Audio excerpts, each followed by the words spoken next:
Joe Rogan Podcast, check it out. The Joe Rogan Experience. Train by day, Joe Rogan Podcast by night, all day. Hello, Jordan Peterson. I didn't even notice you have a two-tone suit going on. Can You're I tell a wild you about this man. suit? Please do. Okay. Well, What's happening with that? company made this for me, LGFG. They made me a dozen suits. Yeah? One for each rule from 12 Rules for Life. Ah. The rules are printed on the back of this underneath the collar. And this is a heaven and hell suit, so it's quite fun. So Which this one's is- hell? I'll show you in a sec. So this is hell's red, Joe. Come on, Jesus. But that's not really red. Well, It's like you a know, magenta, It's stylish. right? Yeah, it's okay. Hell's magenta. You know? Okay, hell's yeah, magenta. it's designer hell. Ah, you know. nice. So this is made out of sheep's wool, and this is made out of goat's wool. So that's pretty funny. And then in here you've got your basic heaven lining and your basic hell lining. Okay. Yeah. So I don't think I've ever seen a man Sheep's- walk around with a... I think you're one up. am I one up? Yeah, you're one up. Are you? No, that's No, good. you're It's- good? It's, Oh. it's double-breasted. Double-breasted. Yeah, Fancy.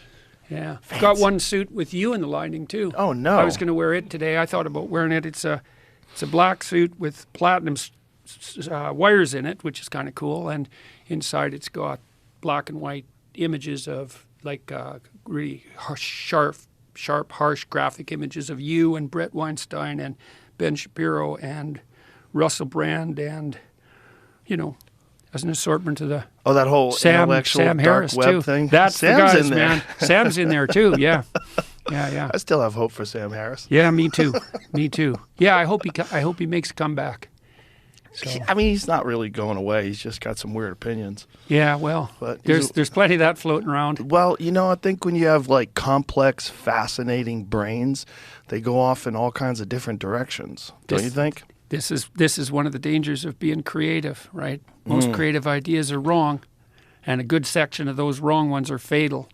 But Oof. now and then you get one that's necessary. So Yeah, we were talking about Twitter files before Yeah. we got rolling and what the new stuff is. So the new stuff has something to do with AI and some sort of content moderation. oh yeah, well Tabby released some Twitter files today on Twitter obviously, and they're going through the code. Now I don't understand the technical details, but you know you don't exactly know when you see the output of a code generated system exactly what rules it's using to sort the information. I suppose that's the equivalent of shadow banning, and there was apparently all sorts of directives built into the code to amplify certain kinds of messages and, you know, de-amplify others. And so apparently Musk is doing what he can to clean that up. Rubin reported that the other day.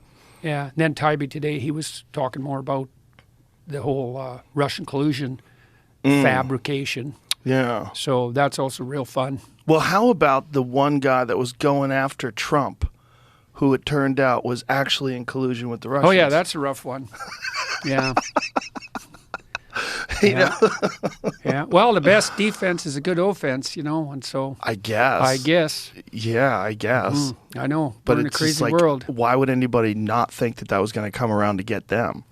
It's amazing how often people don't think that, you know, what they're doing isn't gonna end up aimed squarely at them. Well, this Twitter thing, right? Like, they never suspected that someone like Elon was going to come along and buy Twitter and then, in an unheard of tactic, have a bunch of journalists review everything in all of their Slack meetings and all their emails, look under the code, look under the wiring under the machine and find out how it was actually running. And why? I mean, the fact that anyone would ever think that any of this stuff is a good idea, that people don't understand, like, the dangers of censorship.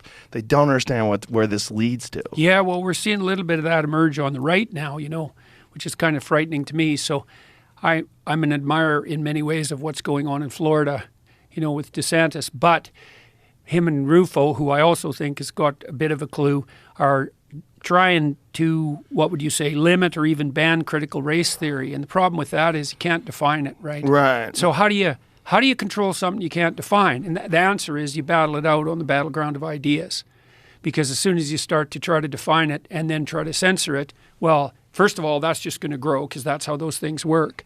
You know, like where does critical race theory shade into Marxism? Well, who the hell knows? Where does Marxism shade into socialism? Well, that's an even harder question. Then where does socialism shade into, just being on the side of the working class? Well, all that's fuzzy beyond belief. And so once you get to the point where the government has to step in and regulate, say, what education systems are doing, you're already in deep trouble. And because I don't see how it can really be done. Because I can't define critical race theory. More or less you can get some sense of the cloud of ideas that's associated with it. But trying to draw the lines, how are you going to do that? And then, of course, you enable, inevitably, no matter what your goal is to begin with, you're going to control a certain form, let's say, of pathological communication, misinformation. That's just going to play into the hands of people who like to censor, and that's just as likely on the right as it is on the left. So, no, it's a real dangerous game.